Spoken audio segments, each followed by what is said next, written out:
Hey, this is Jason Law with World Compassion. This is the second update that we have from our most recent trip to Iraq. If you watched the first video blog, we talked about just the uniqueness of a team coming together from Sweden and the United States, from Jordan, Iraq, and Kurds, all coming together around a common mission that's created such a strong, powerful culture of love that team element, that culture that we communicated just by working together, was a witness to people around us.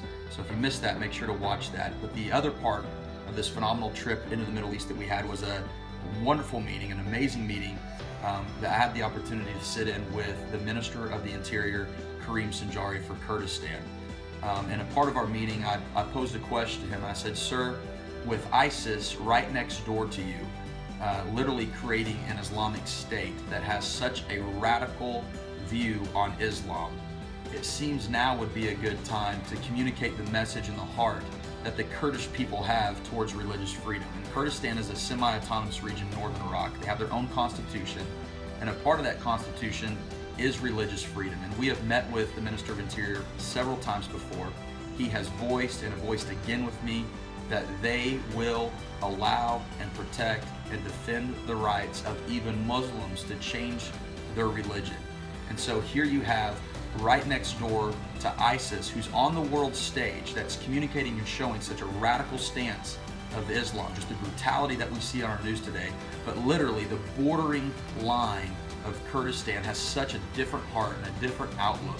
You know, they're a semi-autonomous region, I believe, moving towards more of an autonomous nation to become Kurdistan. And their heart is to have a secular state where they want freedom of religion.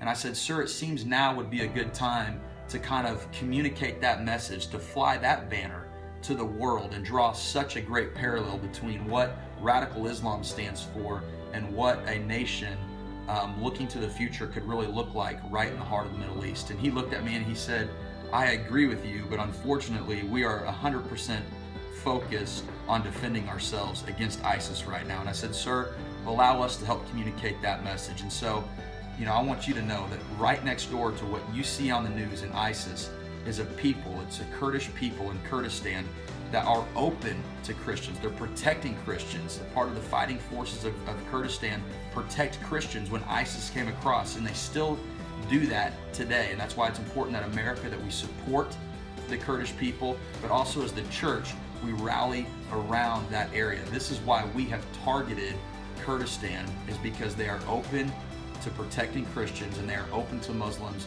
converting from one religion, from the religion of Islam, to another religion.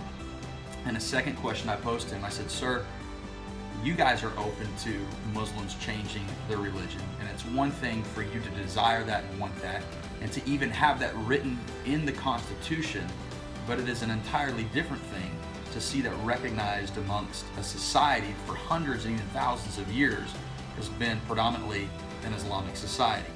And he said, "You're right," but he goes, "It's just going to take time." And I really believe that was a genuine and the right answer. You know, you think about the civil rights movement here in the United States, and we still even have issues with that.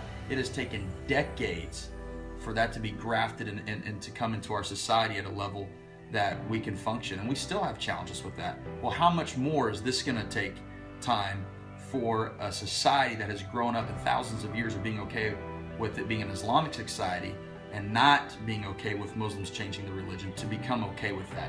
The good news is that we have leadership in place and a constitution in place that is okay with this, and it's at least a little door, a window of opportunity that I believe we as the church need to look carefully at and seize that opportunity to come in and to reach people. And that's why World Compassion has focused on Kurdistan, to strategically and consistently target the people in that area.